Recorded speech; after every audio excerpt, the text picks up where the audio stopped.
Down Chuska Mountain by Jeffrey Delano Davis. The wind screams through the pickup. It tosses rusted bolts, fence wire, wrenches, and CK's feed bowl about the cargo bed with alarming ferocity. Nina rubs flints of plywood and sheep hair from her watering eyes. She grips CK's collar with one hand, the wheel with the other. The pair pop up and down in their seats as the chassis rocks over potholes. The wheels crush agates and quartz rock. The sky turns inky purple, and lightning flares about the clouds. Oddly, there is very little rain. Nina has driven this wind-swept, desolate lowlands at the base of the Chuska Mountains many times while going to her job at the 7-Eleven in Gallup. Never has it been this cold and this windy. The dirt road she's driving on is treacherous, especially at 5 a.m. If she could make it to the Indian Service Road, a half-mile away, which is paved and slightly less dangerous, she'll reach Sheep Springs in 20 minutes or so. From there, it's a straight shot down 491 to Gallup, about an hour's drive. She might get to work on time. My God, she mutters through shivering lips. The moon shines brightly through the filthy, mud-strewn windshield. She does her best to avoid eye contact with it so she won't take on the bad juju, and simultaneously castigates herself for believing in her mother's superstitions. She sings to keep her nerves at bay. So you're a tough guy, like it really rough guy, just can't get enough guy, just always so puff guy. I'm a bad type. Nina wears a flannel and jeans, an outfit she picked out of a thrift store with exacting precision, elaborate turquoise rings designed by her mother Irene, and rows of bangles, bracelets, and cuffs which jingle as she drives. She has wide, expressive eyes, ragged cuticles from a nail-biting problem, thick jet black hair, and bangs frequently blown out of her vision. Suddenly, a massive burst of wind slams her truck with such violence it nearly spins off the road. She tugs on the wheel, rights the pickup just as it nearly plunges into a deep ditch, and brings it to a sputtering halt. She cuts the ignition. Nina pulls her shaking hands tight to her mouth and blows into them to warm herself.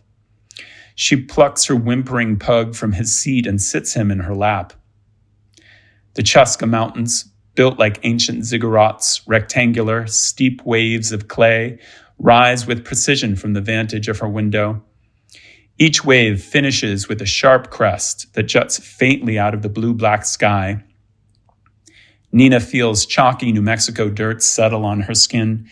She's close to tears, worries the wind is a bad omen. Anasazi spirits. You smell like shit, CK, she mutters. CK never leaves Nina's side.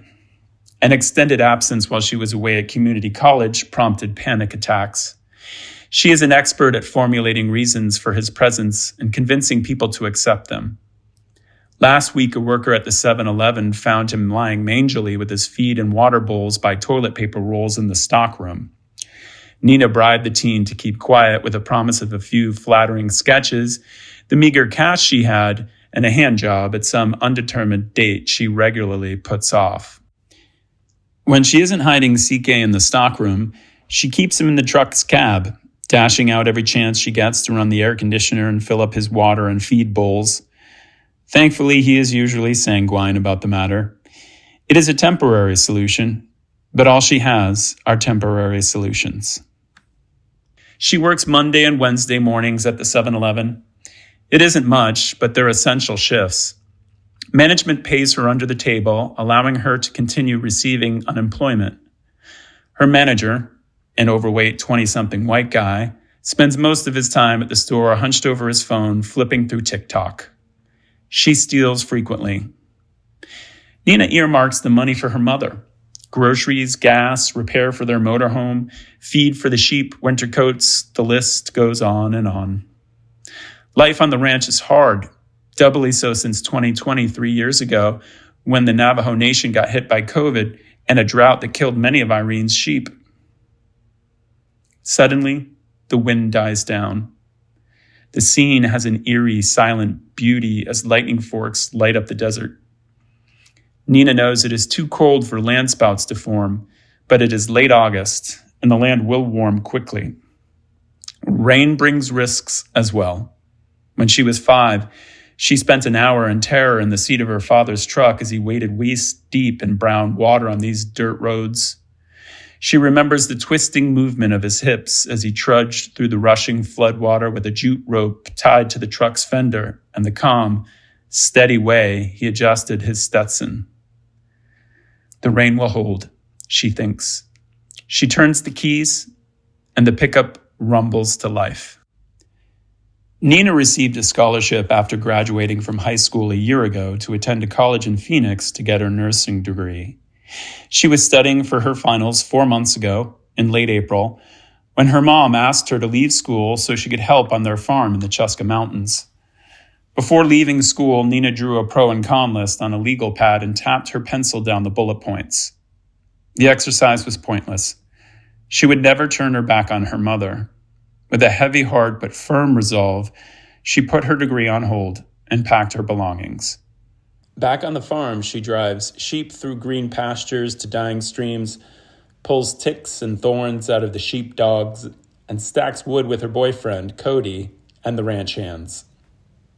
At night, they all sit by the fire, the flames dancing in her mom's spectacles, eating tortillas, and drinking in the pure mountain air.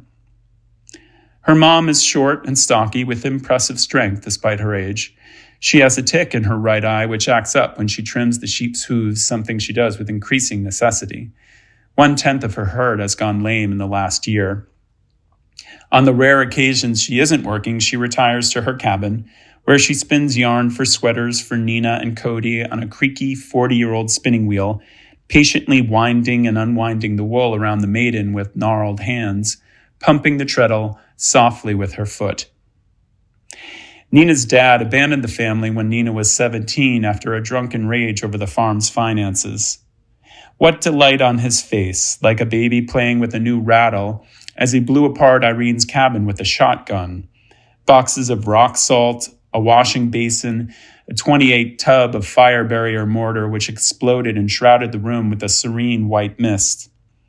Nina and Irene quaked, staring at the scene from the trailer nearby, listening to the unholy sound of the gun loading, an ear-shattering blast, shards of glass flying out the window frame, silence, then tink, tink, tink, as remaining fragments trickled off the windowsill.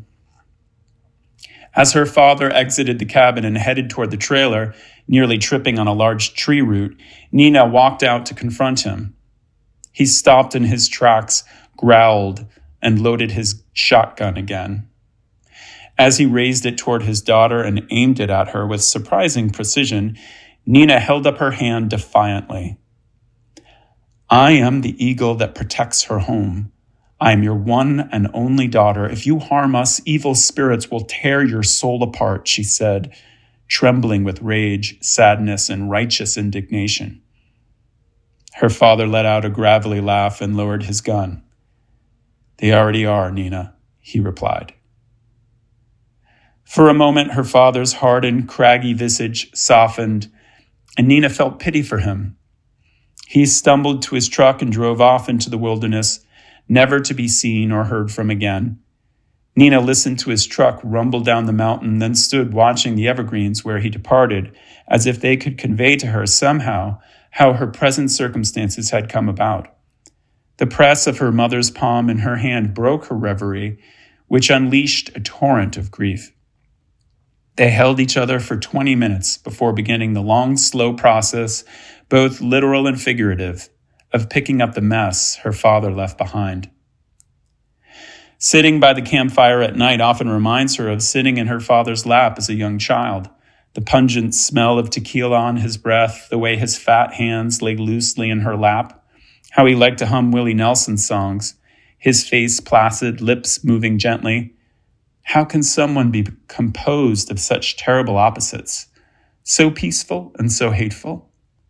She knows she will never understand him, but she prays that someday he will understand himself.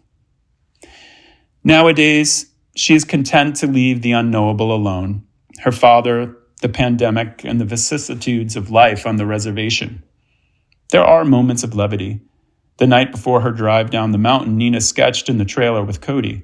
She was at work on a design that featured coyotes and CK, who sat next to her while she drew, a stray tooth catching his upper lip and pulling it down, lending a cockeyed nature to his demeanor. If CK were an Avenger, he'd be Thanos, Nina bantered. Nah, Tony Stark, yo, replied Cody. Tony Stark is Billigana. Yo, Thanos looks like my uncle after Denny's. Thanos looks like my mom after tamales. They both rolled with laughter. Despite the realities of res life, things are okay. On any day in Navajo Nation, you have a reasonable shot at dying. Many Navajos have no running water or heat and must chop wood or pump dirty well water for sustenance. Of the 7,600 roads in Navajo Nation, 1,600 are paved. Running out of medicine can kill. Distance can kill. Children with runny noses lick dirty school bus windows and stare at the immeasurable New Mexico sky while idling in mud. 10-year-olds are addicted to meth. Mass unemployment, absenteeism, and alcoholism abounds. The Sheep Springs Chapter House, a community and administrative meeting spot that Nina and Irene attend frequently, serves as ballast to the despair of res life. Sheep Springs is the nearest town to Irene's sheep ranch, population 1,000 or so, lying 15 miles east at the base of the plain that extends from the Chuska Mountains, the plain she drives in now. Before COVID, there were rug weaving classes, an herbology class taught by a medicine woman and a psychologist, and a spousal abuse support group at the chapter house. Since COVID, the chapter house has shut down, further isolating an already isolated portion of the world. The fireplace that roared and crackled to heat this sacred space has gone cold. The lights are darkened, and the shelves that held administrative binders, ceremonial blankets, and herbs for healing ceremonies now house rows of outdated hand sanitizer and KN95 masks. I am running and running. My legs hurt. When do I grind the corn? I will be strong for suffering to come. The light is bright and the wind brisk. I'm running in the sunlight. I close my eyes. The rays of sunlight are soft and warm like white peaches. Ping, ping, ping, ping, ping, ping, ping, ping, ping, ping, ping, ping. Tiny, milky white pearls of hail build up in the windshield molding. Nina puts aside her childhood reverie. Denial usually serves her well. She is an expert at dislocation, but it offers nothing presently.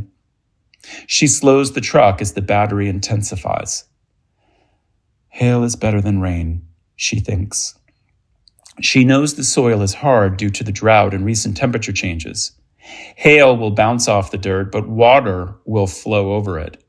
She can drive over the chunks of ice. If the Chuska Mountains behind her become inundated with rain, however, its many creeks would become raging rivers and fuse in the plain she is driving in. She redoubles her grip on the wheel, sits up straight, shifts her shoulders higher, and defies the storm with her posture. CK looks at her with a sad, oblivious frown and tilts his head slightly to the side. Nina leans forward and hunches over the steering wheel, straining to see as the windshield wipers struggle to remove the wet pearls from the windshield. Come on now. You got this. She begins to sing, whispering to start as the wind shrieks. When I'm away from you, I'm happier than ever. Wish I could explain it better. I wish it wasn't true. Give me a day or two to think of something clever, to write myself a letter to tell me what to do. A clap of wind crashes against the 20-year-old truck, lurching Nina and CK to the side. The motor begins to shake fitfully. The hail rings the cab like a bell struck 1,000 times. Nina thinks momentarily about eating herbs her mom gave her to ward off witchcraft. She reaches towards her bag. There is no such thing as witchcraft. There is no witchcraft. Ping, ping, ping, ping, ping, ping, ping, ping, ping. Nina slows and then stops the truck. She stares in awe at the eerie, translucent waterfall of hail before her. Her visibility is nil. She closes her eyes tight and tries to remember how far off the service road might be. CK begins barking incessantly. Ping, ping, ping, ping, ping, ping, ping. Stop barking, CK. 500 yards. It's 500 yards. I know it. Suddenly, the hail dies down. A sigh of relief. CK hitches his paws to the dash, eyes darting about the darkness. The horizon is a faint light blue. The sun will rise soon. The truck lights reflect brilliant white luminance from the pearls, a dazzling beauty. Dazed, Nina thinks, I could be rich with all this treasure. A thunderclap. No. One drop of rain on the windshield. 2, 3, a dreaded and very sudden depressurization in the air. Quick math. If rain is on its way, the roads on Chuska Mountain will be unpassable. She can't turn back. She looks at her watch, 5:45 a.m. Trying to get to work is futile. However, chapter administrators might be readying for food donations at the chapter house. She may find shelter there. She can try to run to the chapter house, but CK will not get out of the truck quickly, and Nina can't contemplate the potential loss of the pickup, Irene's sole means of transporting sheep feed. Driving is quicker. She has lived in this valley her whole life. She has seen countless storms. She has survived them all. She hits the gas. The tempo of the rain quickens. First, a steady drumbeat, then it lashes across the windshield in swift volleys. A nauseating ball of tension forms in Nina's throat. Plink, plink, plink. The hail, mercifully smaller, is back. The chassis vibrates as the wheels flatten rocks of ice. Then a rush of water gushes over the windshield. The wipers stop working momentarily from the force of the water and wind, forcing Nina to navigate from instinct. Still, she punches the gas, trusting the void she is driving in will reveal the service road eventually. Time drifts away into the mists. She's numb to the roll of the truck by now. It's almost here, she thinks. How long have I been driving? 30 minutes? 20? Tridents of lightning spear the desert, another batter of wind. The truck lurches off the dirt road all at once, and the wheels gain traction on the paved service road. The wind and rain die down a bit, and the wipers start working again. The pickup cuts through the maelstrom now, racing toward the chapter house at a much faster pace. That's what I'm talking about, Nina shouts deliriously. Come on, come on. Another enormous peal of thunder. The cab shivers as old rusty bolts fight to keep the truck whole. The motor stutters periodically. Nina takes one hand gingerly off the steering wheel, grasps her phone on the dashboard, and gently turns it toward her, readying herself for a glance. Her eyes dart to the screen, then back to the road. No reception. Wham! A shower of glass. Nina screams, slams the brakes. A baseball-sized ball of hail has hit the windshield. A 4-inch trapezoidal glass fragment at the base of the shield judders and falls loosely to the floor. Water and glass shards flow over the dash. The impact's lattice of cracks cover the windshield's right half. The shrieking sound of wind, rain, and hail through the apertures is deafening. CK barks incessantly. Nina stares blankly. The rain now seems like one sheet of steel. Hail flits about the cab, popping through fissures in the glass like soda fizz. CK's eyes flicker back and forth from the cracked windshield to the pooling water on the cab floor as if trying to make sense of it. Dazed, Nina returns to her reverie. She thinks of her mother gently combing her long hair before her Canalda ceremony. The tug of the brush, the working out of each knot with focus and precision. Her teenage friends dressed in lush velvet blouses and turquoise jewelry, staring at her in wonder, giggling. how she struggled with her dress while the elders made her run about the desert, proving her maternal strength, the hand-woven lace hem powdered with clay dirt. Have I thrown away my heritage? Have I angered the gods? She reaches into her leather bag, frantically rummaging for the vial of herbs. She is losing time. The storm could intensify further. She is being deeply irrational, but she cannot stop herself. She plucks the small vial and uses her teeth to bite the cork topper from the glass tube. She blesses herself, swallows some herbs, and sprinkles some over Sike, who sniffles and sneezes rapidly. A tiny bit of hail bops her on the nose. She bats at the space absently, as if swatting mosquito. She swats again at the pearl mosquitoes and rubs her eyes vigorously as hail, splints of rotted plywood, and strands of sheep hair swirl about the air. Sike turns frantically and circles in his seat, still barking incessantly. Nina takes her hands from her bloodshot eyes, stretches her arms out in front of her slowly in a trance, flexes her twitching and trembling muscles and makes 2 fists. She should abandon the truck and run. She should have done it when the rain started. Come on, Sike! She grabs Sike by the collar, but he immediately fights her, clawing helplessly at the upholstery. She leans further to lug him over the gear shift when he scratches desperately at her face, gashing her cheek. She releases his collar and recoils from the pain, a small trickle of blood on her trembling fingers. In a rage, she throws the truck into drive and punches the gas again.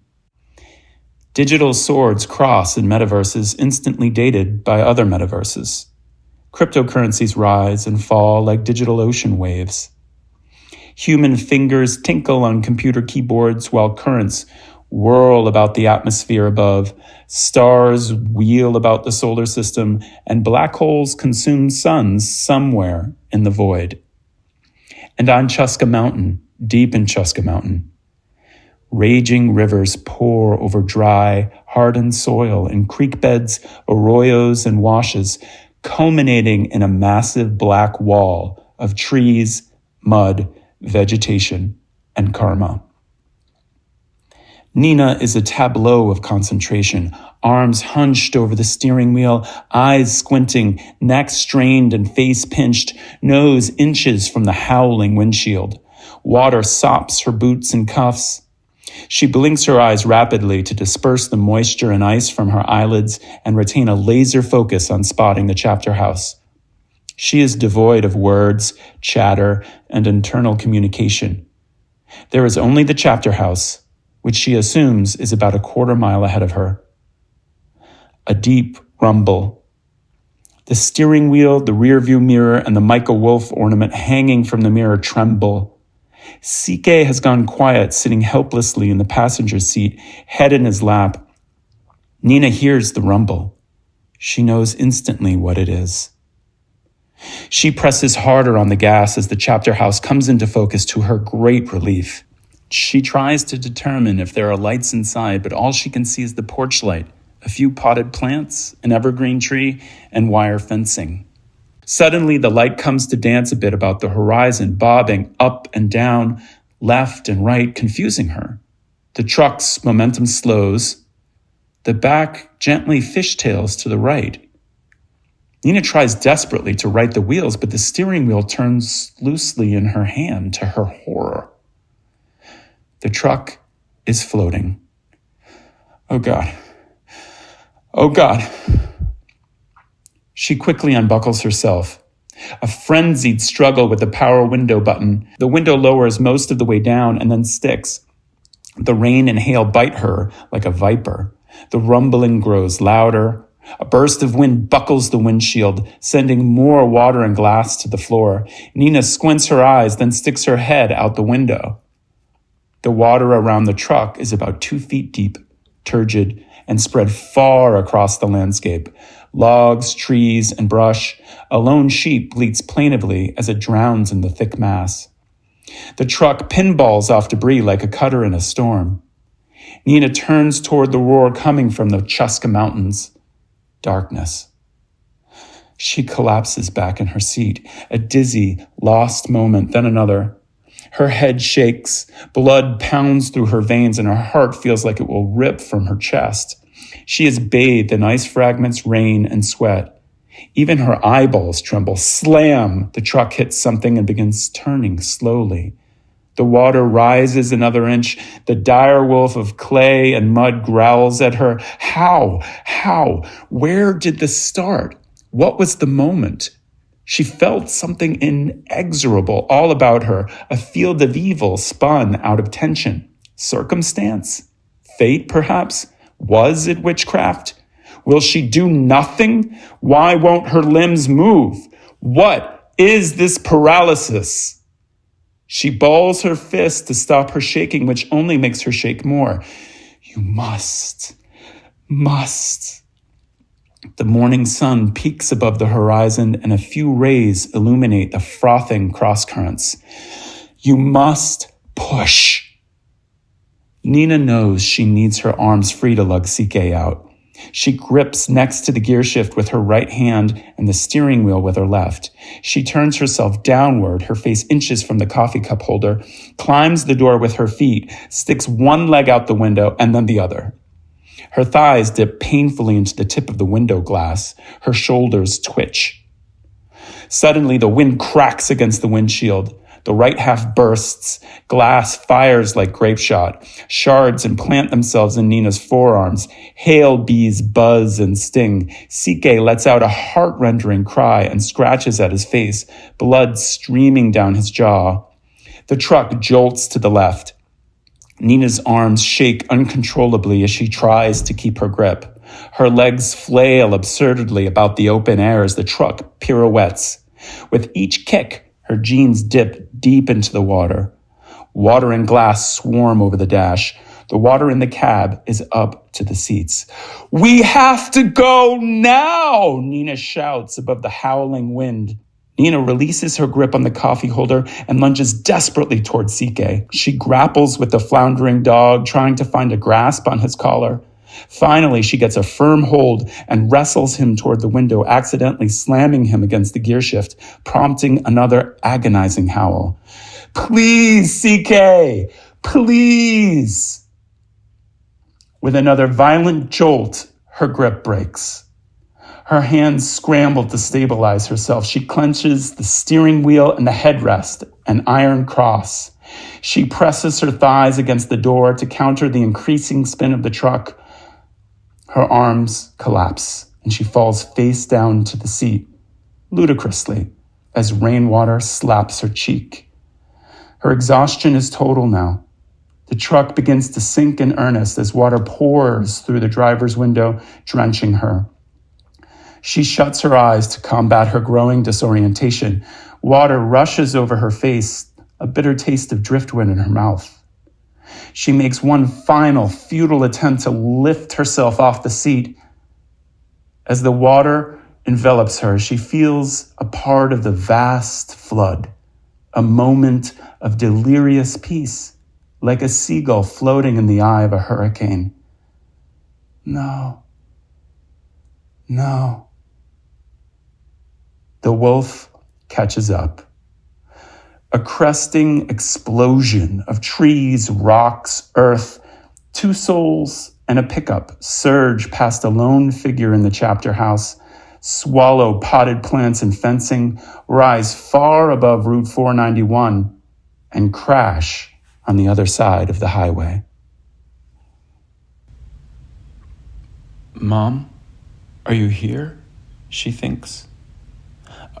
Are you purifying the trailer? More thoughts. I'll get Paco from the pen. He found a lamb that looked lame. Spin yarn, changing woman, and I love the color I feel in my body now. Can you hear me? Someone shouts. Wish, wish, wish, wish, wish, wish, wish, wish, wish, wish. I hear a whirly bird. Nina mouths her first words. There was water everywhere. Those were words too. These are thoughts. Changing woman, will you play me in your movie? We can be Avengers. Lift her arm, it's trailing and it has the IV. Am I in a Hogan? Who purified the Hogan? She says. Good to hear from you, a voice says. The mask is there to help you breathe. Try not to take it off. I want chocolate milk, Nina mutters weakly. You can get chocolate milk once we get to Shiprock. We're going for a little ride. You just relax. We're going to take care of you. Your breath smells. What's your name? Where is my dog? Where is my dog? Fuck, she had a dog. Just close your eyes and rest, okay? Can we get her a couple more cc's to take the edge off? More honey, amber, white firebird, changing woman. I am your child of water. We are sexy moist with hate, Nina thinks. All right. 1, 2, 3. Tahutsidi has taken me under. Lift! One more thought, Nina, before your whirlybird. I will never survive this sadness. I will never. I will never. I will never. Somewhere else.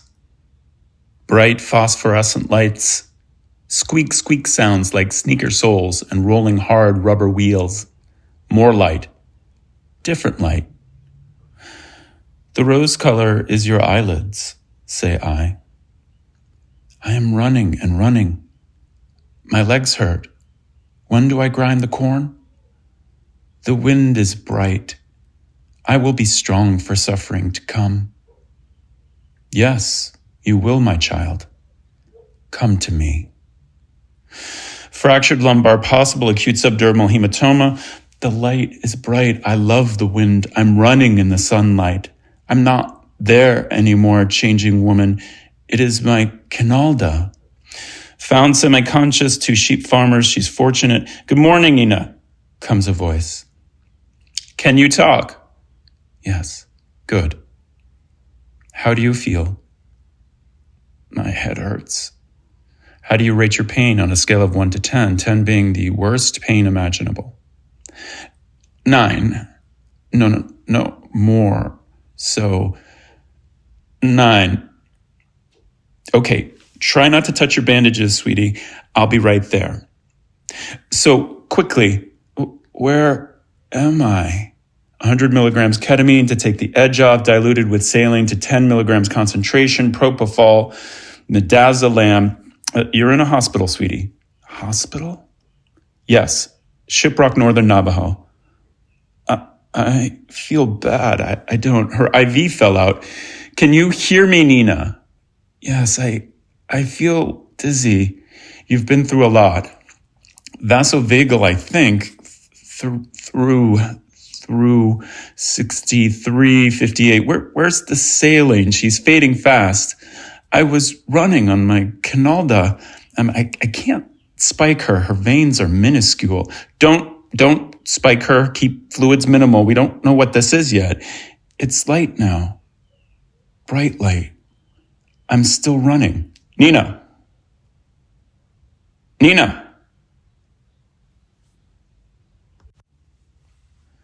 Somewhere else. This time, the wolf is back. These are Nina's thoughts.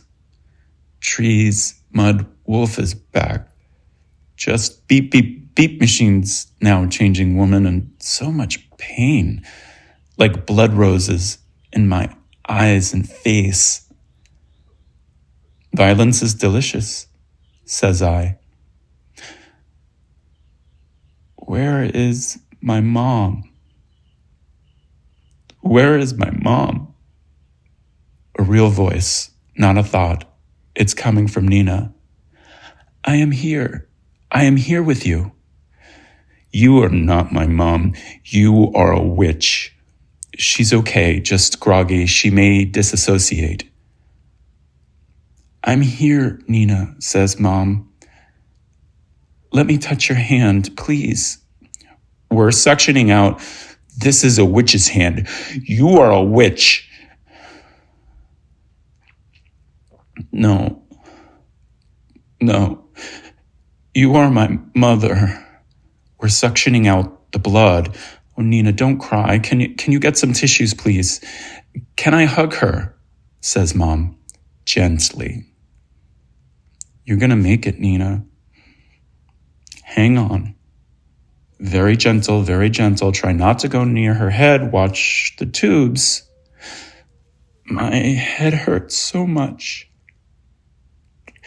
I can't take it. I can't take it. You are strong. You are strong. I am with you. I am with you. I want to go home, Mom. You will, sweetie. My face feels numb. Lie her down. Lie her down now. The wolf is eating my eyes now, changing woman. Let her go. Please step out of the way now. How do you feel while your eyes are being eaten? Says I. Nothing. Everything. Isn't violence? Check her eyes. Nina, can you hear me? Delicious. Nina, try to stay awake. No sleeping. Run in the sunlight, Nina. It is your Kinalda again. It is bright. There are colors everywhere. We're losing her again. I am the sunlight on your face. Pupils are fixed in dilated position. We need Dr. Begay. I am the wind in your hair. You are strong for suffering that is here, Nina. Let's get her rolling. Your whirly bird has arrived. CAT scan forth. You are mine now, Nina. I am the wolf. I am the sun. Eyes open, Nina. Eyes open. No sleeping. Nina. Nina, can you talk to me? Sweetie. You are mine.